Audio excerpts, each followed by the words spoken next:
नमस्कार, मैं हृदय कुमार कुलबी चंपा साहब सबका स्वागत करता हूं। और बीएससीबी के चेयरमैन के द्वारा कुछ बातें बताई गई है जो लेटेस्ट अपडेट है कि परीक्षा कब होगी, पाठ्यक्रम क्या रहेगा, विकल्प कितने रहेंगे, साथ में भी बात बताया गया है कि त्रुटि होने पर उसका सुधार कैसे होगा और परीक्षा फल प्रकाशन कब होगा।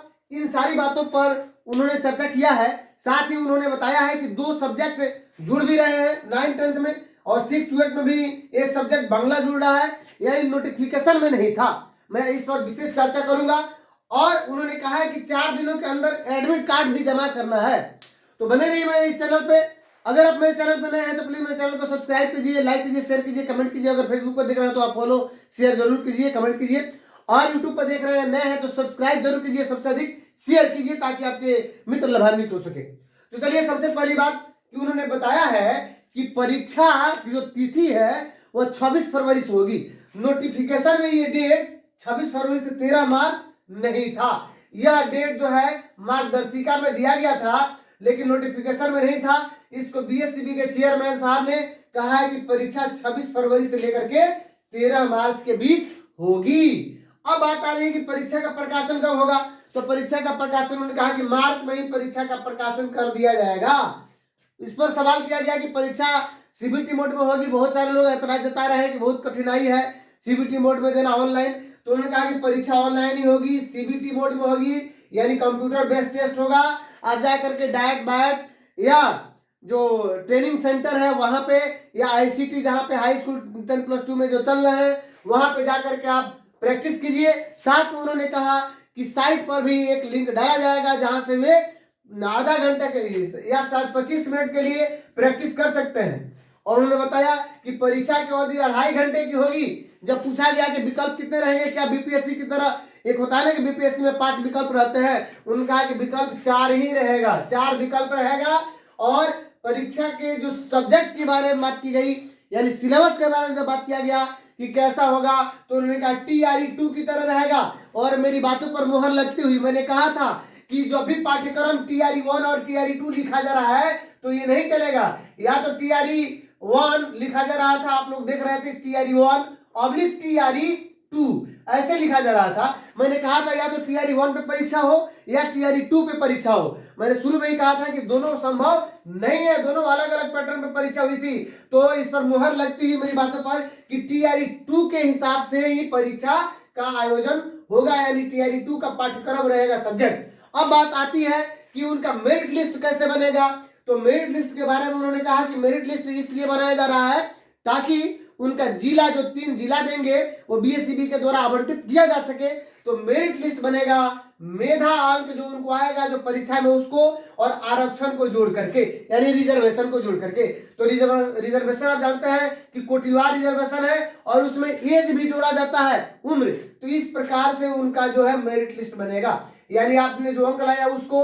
और रिजर्वेशन में तो 2 चीजें हो गई कि उनका कोटि हो गया और उनका एज हो गया। एज समान होने पर लेटर, उनके नाम का जो अल्फाबेट लेटर आता है वो भी होता है, यानी नेम। चलिए, अब उन्होंने कहा कि एक और बात मैं बता दूं कि बहुत सारे हमारे मित्रों का क्वेश्चन है कि सर मेरिट लिस्ट जो बनेगा वो 150 पर बनेगा या 120 पर। देखिए, ये अभी तक संशय बना हुआ है, इस पर भी क्वेश्चन नहीं पूछा गया, लेकिन पूछा जाना चाहिए था कि सर मेरिट लिस्ट आप 150 पे बनाएंगे या 120 पर। लेकिन ध्यान रहे, क्योंकि ये बीएससीबी परीक्षा ले रही है तो अभी तक मेरिट लिस्ट जो भी बनता आया है वो 150 अंकों पर बनता आया है। इसलिए हम अपनी तैयारी भाषा के संबंध में कतई कमजोर तैयारी नहीं करें, पूरी तरह से पुरजोर तैयारी करें भाषा के संबंध में भी, क्योंकि वो 30 नंबर का भाषा आने वाला है। अब बात आ रही है कि विषय कौन कौन से जुड़ेंगे। उन्होंने कहा कि विज्ञापन में 1 से 5वां के लिए तो ठीक है, हमारा एक ही सब्जेक्ट था, लेकिन 6ठा से 8वां के लिए वो बता रहे थे कि विज्ञापन में 7 विषय को छापा गया है, 8वां विषय जुड़ रहा है जो बंगला है। लेकिन वास्तव में अगर फॉरम में देखा जाए तो अभी तक 401 से 413 यानी 13 विषय है 6 to 8 में, 14वां जुड़ेगा ये जो बंगला होगा, है ना। लेकिन विज्ञापन में कम ही छापा गया है, 7 तक ही है। आइए, वो 9th-10th में कह रहे थे कि 17 विषय हैं, 2 जुड़ेंगे तो वो 19 हो जाएगा। बिल्कुल सही कह रहे थे, विज्ञापन में 17 है, 2 जुड़ेंगे यानी 118 नंबर कोड हो जाएगा और शास्त्र का, और 119 हो जाएगा गृह विज्ञान। यानी 9 10th में और शास्त्र और गृह विज्ञान जुड़ रहा है। इस प्रकार ये 117 से हो जाएगा 119 हो जाएगा 9 10th। क्योंकि विज्ञापन में कम छपा गया, विज्ञापन में आपको 6 से 8 के लिए 7 विषय ही, 9 10th के लिए 12 और 10+2 के लिए 31 विषय को छपा गया है, जबकि 10+2 में आपको लगभग 34 विषय फॉर्म में है, विज्ञापन में 31 विषय है। अब बात आती है सबसे इंपॉर्टेंट बात समझने की हमें जरूरत है कि उन्होंने कहा कि त्रुटि होगा तो उस त्रुटि वाले फॉर्म का निराकरण कौन करेगा। उन्होंने बताया कि त्रुटि वाले फॉर्म का निराकरण डीईओ साहब करेंगे। और एक और चीज एडमिट कार्ड के संबंध में उन्होंने कहा, लेकिन त्रुटि वाले पर भी हम लोग विशेष बातचीत पहले कर लेते हैं, फिर एडमिट कार्ड पे आते हैं कि क्या करना होगा। त्रुटि वाले संबंध में कहा कि अगर कोई त्रुटि कर देते हैं फॉर्म फिलअप करने में तो सिर्फ उन्हीं पर विचार किया जाएगा जो सक्षमता देने के योग्य होंगे और इस विषय का आशय इसकी संपुष्टि करेंगे डीओ साहब के हाँ ये योग्य है कि नहीं है, और योग्य होने पर फिर उनके फॉर्म को रिटर्न किया जाएगा बीएसईबी के थ्रू से। क्योंकि यहाँ से जो फॉर्म ऑनलाइन हम भरेंगे वो डीपीओ साहब के लॉगिन में जाएगा या डीओ साहब के यानी डीपीओ साहब का, वहां से वे जब सबमिट करेंगे सीधे बीएसईबी को जाएगा। क्योंकि ये फॉर्म में त्रुटि हो गया रहेगा तो फिर आप वहां संपर्क कीजिएगा, आवेदन दीजिएगा, कुछ इस तरह की प्रोसेस होंगे, तब जा करके फिर डीओ साहब उसको संपुष्ट करेंगे और फिर वहां बीएसईबी को ये भेजा जाएगा। बीएसईबी पुनः उसके लिए रिटर्न करेगी कि हाँ फिर आप फॉर्म फिलअप कर सकते हैं, या उन्होंने वो बताया कि बीएसईबी कि आपकी त्रुटि कहाँ हुई है, उस त्रुटि में आप सुधार कर ले। तो इस प्रकार एक पेचीदा मैटर है और ये फॉर्म जो सुधार करने का मौका देने का जो बात है ये डीओ साहब के ऊपर निर्भर करता है कि आप को कितना योग्य समझते हैं या अयोग्य समझते हैं, आपने क्या सही लिखा और क्या गलत लिखा है। एक चीज और बता दूं कि शपथ पत्र भी आपको तैयार रखना होगा और इसके लिए विषय में और एक वीडियो लेकर के मैं हाजिर रहूंगा मैदान के विषय में भी।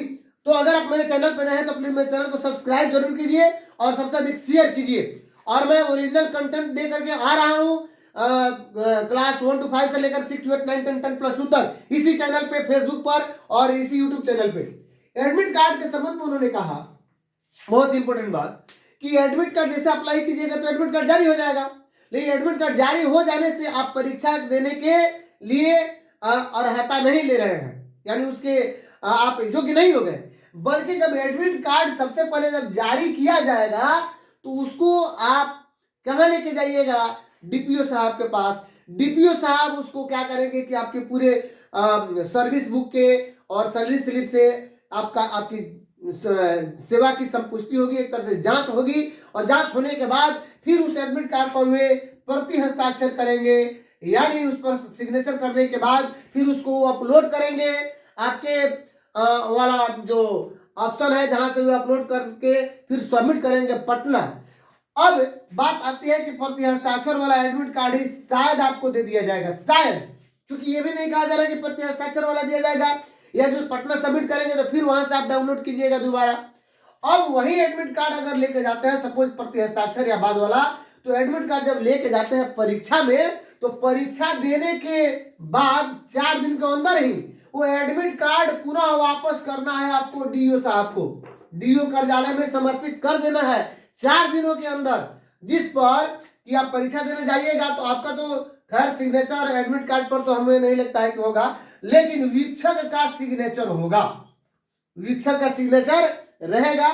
बहुत सारे परीक्षा के एडमिट कार्ड होते हैं जिसमें कि हमारे कैंडिडेट का भी सिग्नेचर उस पर रहता है करने को, तो अगर उस तरह होगा तो ठीक है। तो वीक्षक का सिग्नेचर रहेगा, मोहर रहेगा वहां पे जहां पे एग्जाम देते हैं, हो सकता है कि मोहर लगे। तो ये जो एडमिट कार्ड है पूरा 4 दिनों के अंदर ही डीओ साहब को आपको वापस करना होगा, ये सबसे इंपॉर्टेंट है। तो आपको ये जो सूचना कैसी लगी, और अगर आपको अच्छी लगी हो तो इसको कम से कम अपने मित्रों के पास कम से कम 15-20 जगह जरूर शेयर कीजिए ताकि आपके मित्र लाभान्वित तो हो सके। और मिलते हैं नेक्स्ट वीडियो में। अगर आप मेरे चैनल पर नए हैं तो प्लीज मेरे चैनल को सब्सक्राइब कीजिए, लाइक कीजिए, शेयर कीजिए, कमेंट कीजिए। अगर फेसबुक पर देख रहे हैं वहां फॉलो कीजिए, लाइक शेयर कमेंट जरूर कीजिए, अपनी समस्याएं लिखिए और मिलते हैं नेक्स्ट वीडियो में। तब तक के लिए थैंक यू।